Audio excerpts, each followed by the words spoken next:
బిడ్డ కదలికలు ఎక్కువ అవడంతో హాస్పిటల్ కి చేరుకున్న సమంత రాజ్నిధి. అయితే ప్రస్తుతం 7వ నెల ప్రెగ్నెన్సీతో వెకేషన్ టూర్ కి వెళ్ళొచ్చింది శామ్. తన లైఫ్ లో ఎలా ఉండాలని కోరుకుందో అలానే హ్యాపీగా గడుపుతోంది శామ్. మరోవైపు షూటింగ్ లకి గ్యాప్ ఇస్తా అన్నా సరే ఇప్పటికీ ఆ గ్యాప్ మాత్రం ఇవ్వలేదు.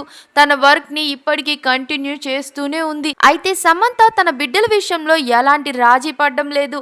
అంతేకాక తను తల్లి కాబోతున్నా అని తెలిసిన దగ్గర నుంచి తన కోసం, తన బిడ్డల కోసం ఎంతగానో ఆనందంగా ఎదురు చూస్తూ ఉంది. పిల్ల ఈ సంవత్సరం తిరగకుండానే పండంటి కమల పిల్లల్ని రిదిమోర్ ఫ్యామిలీ చేతిలో పెట్టబోతుంది. అటు వారసుల రాక కోసం కూడా 8 ఏళ్లు ఎదురు చూస్తూనే ఉన్నారు. రాజ్ ఫ్యామిలీలకు పిల్లలు లేకపోవడంతో సమంతతో పెళ్లి అయిన వెంటనే పిల్లలు కడగడంతో సమంత అత్తవారు కూడా ఎంతగానో హ్యాపీగా ఫీల్ అయ్యారు.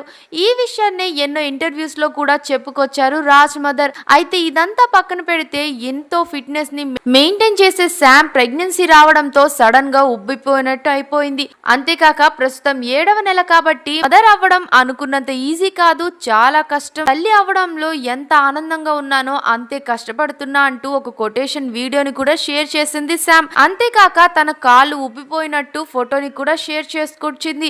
ఇక రీసెంట్ గానే సమంత తన బిడ్డ కదలికలు ఎక్కువగా కనిపించడం హాస్పిటల్ కి వెళ్లి రెగ్యులర్ చెకప్స్ చేయించుకున్నారు. ఇక అంత సేఫ్ గా ఉండడంతో మళ్ళీ తిరిగి వచ్చారని తెలుస్తోంది. ఏది ఏమైనా సమంత తన బిడ్డల కోసం ఎటువంటి రిస్క్ తీసుకోలేదని తెలుస్తోంది. మరిన్ని ఫాస్ట్ అప్డేట్స్ కోసం మా ఛానల్ ని సబ్స్క్రైబ్ చేయండి. మీ అభిప్రాయాన్ని కామెంట్స్ లో తప్పకుండా చెప్పేయండి.